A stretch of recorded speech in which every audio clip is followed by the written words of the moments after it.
हाम्रो चाहिँ पानीको चाहिँ धेरै दुःख छ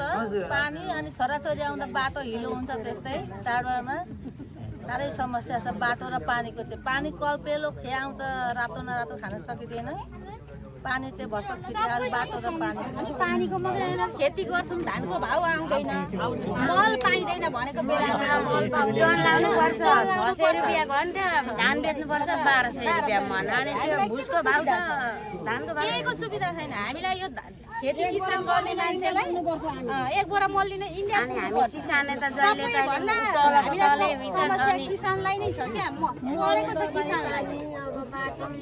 अनि हेर्छन् भोट दिएर जितेर नेताहरू हेर्छन् ठुला ठुला घर सहरतिर पस्छन् गाउँका मान्छेलाई कसैले हेर्दैन हाम्रो स्थानीय नेता यही हुनुहुन्छ यहाँ अब चाहिँ हामी पनि अलिकति जागरुक भएर स्थानीय नेताहरूलाई पनि समात्नुपर्छ होइन यो भनेको चाहिँ एम्बुलेन्स आउँदैन बोटकेर लानुपर्छ राति अपराध परो भने बोकेर पुर्याउनुपर्छ योभन्दा अगाडि जति पनि नेताजीहरूले तपाईँहरूले जिताएर पठाउनु भयो कसैले काम गरेर यो भनेको त तपाईँले पाउने हक अधिकार हो यो तपाईँको हक अधिकार हो कसैकोबाट खोजेर हामीले व्यक्तिगत सुखको लागि पाएको छैन